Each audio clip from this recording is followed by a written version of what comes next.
सोच्नुस् त कुन कुरा ठूलो होला, हामीले पाउनुपर्ने हक कि हामीले निभाउनुपर्ने जिम्मेवारी हो।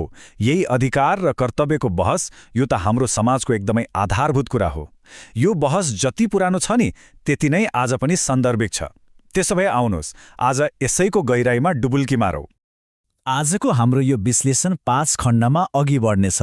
सुरुमा हामी माहौल कस्तो थियो भनेर हेर्छौं, त्यसपछि कर्तव्य र अधिकार दुवैको पक्षमा राखिएका तर्कहरू सुन्नेछौं। बहस अघि बढ्दै जाँदा यी दुई कसरी जोडिएका छन् भनेर बुझ्नेछौं र अन्त्यमा एउटा निष्कर्ष निकाल्ने प्रयास गर्नेछौं।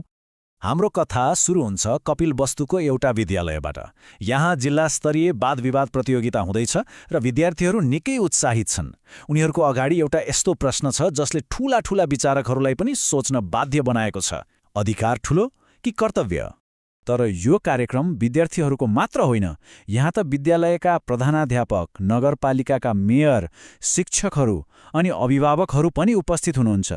यसले के देखाउँछ भने यो विषय सिङ्गो समुदायको लागि चासोको विषय हो।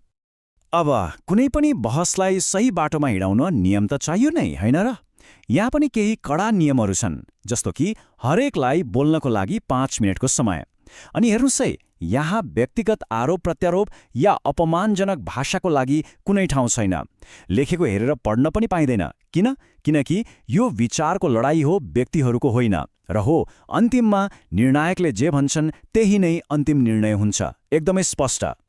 ल, अब बहसको पहिलो चरणमा प्रवेश गरौँ। यहाँ वक्ताहरूले कर्तव्य किन अधिकारभन्दा माथि र महत्त्वपूर्ण छ भनेर आफ्नो तर्क राख्नेछन्। कर्तव्यको पक्षमा बोल्न आएका छन् चिदानन्द चौधरी। उनले आफ्नो तर्कको सुरुवात भगवद् गीताको एउटा शक्तिशाली श्लोकबाट गर्छन्। उनको भनाइको सार के हो भने साँचो आनन्द फलको आशा नराखी केवल आफ्नो काम, आफ्नो कर्तव्य पूरा गर्नुमा छ। चिदानन्दले यहाँ एउटा गहिरो कुरा उठाएका छन्। अधिकारले हामीलाई खुसी देला, जुन बाहिरी कुरा हो, तर कर्तव्य पूरा गर्दा जुन आन्तरिक शान्ति र सन्तुष्टि मिल्छ त्यो धेरै माथिको कुरा हो। उनको तर्कअनुसार जीवन आफैमा एउटा कर्तव्य हो र त्यसलाई निभाउनु नै सबैभन्दा ठूलो कुरा हो। तर हरेक कथाको अर्को पाटो पनि हुन्छ। अब पालो आएको छ अधिकारलाई प्राथमिकता दिनेहरूको। उनीहरूको तर्क छ अधिकार बिनाको समाज न्यायपूर्ण हुनै सक्दैन।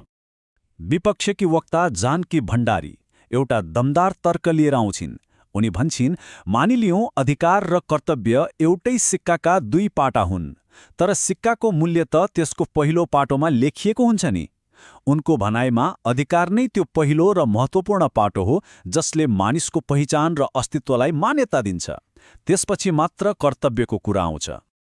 अर्का वक्ता भरत भण्डारी सिधै नेपालको इतिहास पल्टाउँछन्। उनी भन्छन्, हाम्रो इतिहास हेर्नुस् त, 2007 सालको क्रान्ति होस् या 2046 र 62-63 को जनआन्दोलन, ती सबै केका लागि थिए? कर्तव्यका लागि होइन, ती सबै नागरिकको मौलिक अधिकार स्थापित गर्नका लागि भएका लडाईँ थिए। यो तर्कले अधिकार जनताका लागि कति महत्त्वपूर्ण छ भन्ने कुरा प्रष्ट पार्छ। अब भने बहस अझै रोचक मोडमा पुगेको छ। वक्ताहरूले अधिकार र कर्तव्यलाई दुश्मनको रूपमा मात्र होइन, बरु एकअर्कासँग कसरी जेलिएका छन् भनेर देखाउन थाल्छन्। पद्मा राणा मगर कर्तव्यलाई विभिन्न तहमा बाँडेर कुरा गर्छिन्। व्यक्तिगत, पारिवारिक, सामाजिक हुँदै राष्ट्रप्रतिको कर्तव्य। उनको तर्क एकदमै सरल तर शक्तिशाली छ। सोच्नुस् त, यदि समाजमा सबैले आफ्नो जिम्मेवारी इमान्दारीपूर्वक पूरा गर्ने हो भने अधिकारको लागि लड्नै पर्दैन थियो होला। तर अधिकारको पक्षमा रहेकी श्रुति शाह यो तर्कलाई ठिक उल्टाइदिन्छन्। उनी भन्छन्, कर्तव्य पूरा गर्नका लागि पनि त मानिस सक्षम हुनु पर्यो नि, उसको विकास हुनु पर्यो नि, र त्यो विकास, त्यो सम्मानजनक जीवन सुनिश्चित अधिकार बिना त सम्भवै छैन।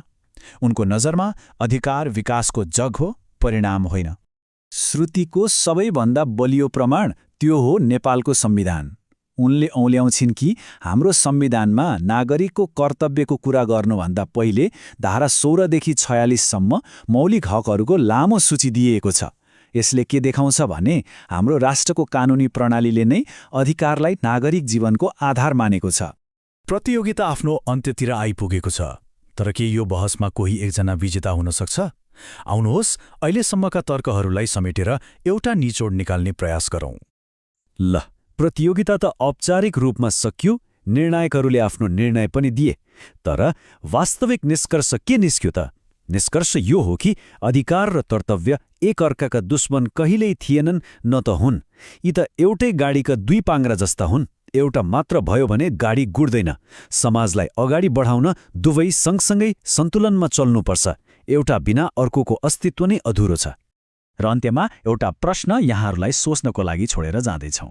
आजको यो बहसमा आधारित भएर विचार गर्नुहोस् त, सफा वातावरणमा बस्न पाउनु हाम्रो अधिकार हो, तर के त्यो अधिकार प्रदूषण नगर्ने हाम्रो कर्तव्यभन्दा पहिला आउँछ? यो सम्बन्धलाई यहाँहरूले आफ्नो जीवनमा कसरी हेर्नुहुन्छ?